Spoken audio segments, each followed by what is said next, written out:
to my film and TV channel. Hope you're all staying safe and well. We're going to talk about friendship today. Yes, well, the film anyway.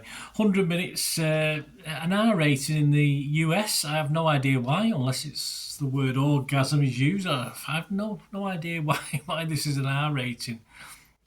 Very confused, but I've not seen its UK rating. It's classed as a black comedy. Written and directed by Andrew DeYoung in his directorial debut, so well done. Well, not from me, but a lot of people. Rodrigo Perez of the playlist said of this film, friendship is awe-inspiringly twisted by the end, a jaw-droppingly comic tale of tragedy. There you go, 100 out of 100 from Rodrigo Perez. Obviously, nothing is ever worth 100 out of 100, I'm sorry. But Rodrigo thought this was worthy of that score.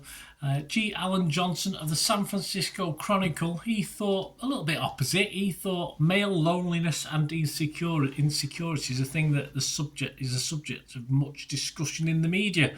For me, though, there's only so much cringe you can binge. Yeah, well, I wouldn't have minded cringing, actually. But he scored it 50 out of 100, which was quite high for me. Yeah, two very opposite views. Who's nearer the mark? Well, certainly not me, that's for sure, based on what I'm going to read out to you now and comment about. The film stars Paul Rudd, Tim Robinson, Kate Mara, Jack Dylan Grazer, Josh Segarra, Billy Brick, and others as well. And it's about Craig. He's a socially awkward marketing executive, of course he is, who obsessively yearns to be friends with his new neighbour Austin, a charismatic but unfulfilled weatherman. Yes, aren't they all? I prefer the weather girls myself. This opened in the US on May the 23rd, 2025. Check your territories if you're interested. I think it had a limited theatrical release. I'm doing this review on the 20th of July 2025, so all comments and scores was at that date. And that leads me on to my little comments on myself and comments on other critics as well, who I can't believe most of what I'm reading, but I had to double check I was looking at the same film. Anyway, this is well liked. Simple as. I thought it was pretty awful, I'll tell you that now. The black comedy element of this didn't work for me at all. Despite two very strong players, I was looking forward to this. I don't know too much about Tim Robinson, which I don't really want to know too much about him after watching this either. But I do like Paul Rudd, so I was hopeful. No, it's not an easy watch for me. Even the presence of the underused Kate Mara, who I also like. I like Kate Mara a lot. It was pleasant, but it didn't help this film for me at all as far as watchability was concerned. Nick Shager from the Daily Beast, he liked it. He scored it 90. He said, partnered with the always ridiculous Rudd, Robinson reconfirms his standing as the reigning master of discomfort. I'll patch on a couple over here in the UK, that's for sure. Anyway, together they make Friendship the funniest movie of the year. I obviously watched a different film to the ones seemingly this guy and most critics watched. Rudd is interesting, of course. I like Rudd. I like his character. I think he suits the moustache. I think he looks really good. But this is all about, and it's probably what it's meant to be, all about Robinson, really. And sadly, that's where the film loses me, because I don't see what all the fuss is about. Other critics' comments include saying this is a future comedy classic. Really? Okay.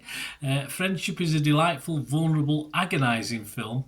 Yes, it is agonised. I can go on with that. I think they mean in a good way, not a bad way. I mean in a bad way.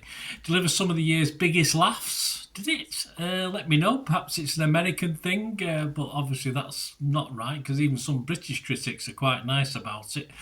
Friendship, arguably, is a horror movie. Yes, it was pretty horrific to me, but again, that was in a positive comment, not a negative comment. Kevin Mayer from The Times, who's British, said, all of this, to be clear, is hilarious. So it's nothing to do with being an American thing, obviously. Emotionally desolate, but hilarious. Okay, so it's not American humour I'm missing then with this. Perhaps it's Mr. Robinson. I think we'll go along with that. Amy Nicholson from the LA Times said, Rudd and Robinson's scenes together are great. She scored it 90. They could have been. I think Rudd does okay. I think we're getting to the common denominator in this for me is that gentleman called Robinson. There's no real build up between Rudd and Robinson in a relationship. It sort of happens, and then as soon as it happens, it starts to decline very quickly. It's there and then it goes. It's not a lot in between, either horrific or comedic. There's just black comedy. I was searching desperately for a little bit because I do like me black comedy, but I am in a small minority of dislikers of this film. I just didn't get it, and when it boils down to it, I think I've sort of sussed it out. I'm sorry, it's Tim Robinson, isn't it? He's not overly familiar. So I do recognise his face. I have seen him knocking about, but I've no real interest after watching this of picking up on any of his other stuff. He's just so unfunny and basically uninteresting to me. Why would I want to watch him again? But a lot of people like it. It's as simple as that. So if you're saying Burns, you're a total idiot, that's fair enough, because I am, because obviously a lot of people like this. Rotten Tomatoes, 87% positivity, 175 critics, 153 fresh, and 22 rotten. So, all right, there was some rotten, but a big proportion of fresh there, 80 odd percent. I'll make that 23 rotten now because I didn't like it. The consensus of the website says Tim Robinson expands his exquisitely painful cringe comedy style to feature length with seamless results in friendship, a toxic bromance that'll make audiences laugh and wince in equal measure. Well, I didn't laugh, I'll be honest with you, and I'd love to have a wince or two, but it was just painful. I really enjoy painful, cringy stuff. I do, and we do it pretty well here in the UK at times, and usually the US does a pretty good job of it as well, but this is just nowhere near for me. Metacritic, again positive, 72 out of 100 based on 43 critics, 34 were positive, there was 8 mixed and just 1 negative, and I'm making it 2 negative, as simple as that. Metacritic users liked it, 6.5 out of 10, Rotten Tomato users liked it, 3.8 out of 5, Internet Movie Database really likes it, 6.9 out of 10 with 16,000 scores and reviews, so I can't see that dropping much below 6.5 over time, or it may even stay around that. Personally, guys, I'm sorry, I just didn't see anything particularly funny in this film in a squirmy way or any other way. As a black comedy, I thought it was atrocious.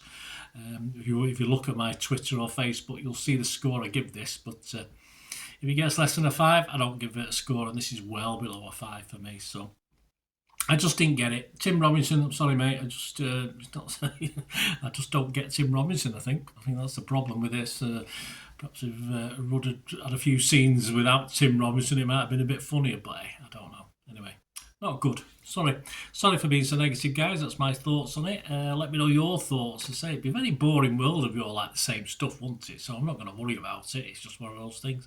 Please, if you do like what I do on the channel, you do enjoy, you do entertain, if I try and entertain and be a bit more positive usually than this. If you do like the stuff I do on the channel and like the content, please please press those buttons. And if you do want to help support the channel going forward, if you're still switched on, just stay watching and listening. Again, hope you enjoyed the feature, guys. Thanks for watching. Please, if you did enjoy the content, please give us a thumbs up, and if you've not already done so, press that subscribe button.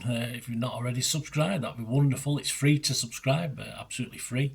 Also, check out my social media links if you want to follow me on TikTok, Instagram, X, Facebook.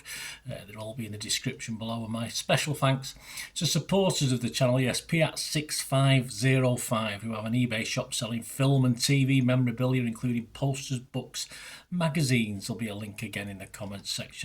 And if you're into your football, don't forget my football stuff on Manchester City for general football fans, but mainly City fans, of course. Or if you know someone who might enjoy that, give them a kick in my direction. I'll be very, very grateful. And as ever, guys, comments on this feature is wonderful. Anything to do with film and TV, it's always very, very welcome. It's great to talk film and TV. I thank you guys for your support. Stay safe, everyone.